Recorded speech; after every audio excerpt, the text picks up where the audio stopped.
কোনো বাচ্চা যদি অনাকাঙ্ক্ষিতভাবে গরম চা কিংবা গরম পানি কিংবা গরম দুধে দগ্ধ হয় তাহলে সেটা চিকিৎসার জন্যে আমাদের গ্রাম দেশে সমাজে প্রচলিত কিছু কিছু ব্যবস্থা নেয়।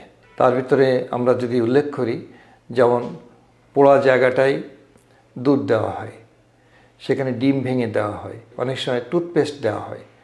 এছাড়া কখনো কোনো বাটা হলুদ, তারপরে মশলা, তারপরে ডাল ইত্যাদি দেওয়া হয়। আবার অনেক ক্ষেত্রে দেখা যায় যে জায়গাটাতে ঠান্ডা পানি দেওয়া হচ্ছে এবং অনেক ক্ষেত্রে বরফও দেওয়া হয়।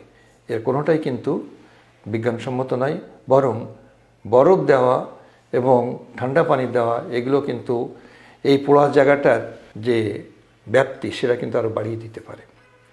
তাহলে আমাদের করণীয়টা কি? আমাদের করণীয় হবে যে জায়গাটা পুড়ে গেছে সেই জায়গাটা পরিষ্কার রাখার জন্যে, সেই জায়গাটা ব্যথা কমার জন্যে, জ্বালা পোড়া কমার জন্যে আমরা সিম্পল যে ট্যাপের পানি আছে সেই ট্যাপের পানি আস্তে আস্তে সেখানে 8-10 মিনিট যাবৎ যদি আমরা দেই তাহলে কিন্তু বাচ্চা অনেকটা যন্ত্রণা থেকে মুক্তি পাবে। দ্বিতীয়ত যে জিনিসটা হলো সেটা হলো আমরা অ্যান্টিবায়োটিক অয়েন্টমেন্ট যেটা আছে সেই অ্যান্টিবায়োটিক অয়েন্টমেন্ট আমরা ওখানে আলতোভাবে সুন্দর করে ওখানে আমরা দিয়ে দেব।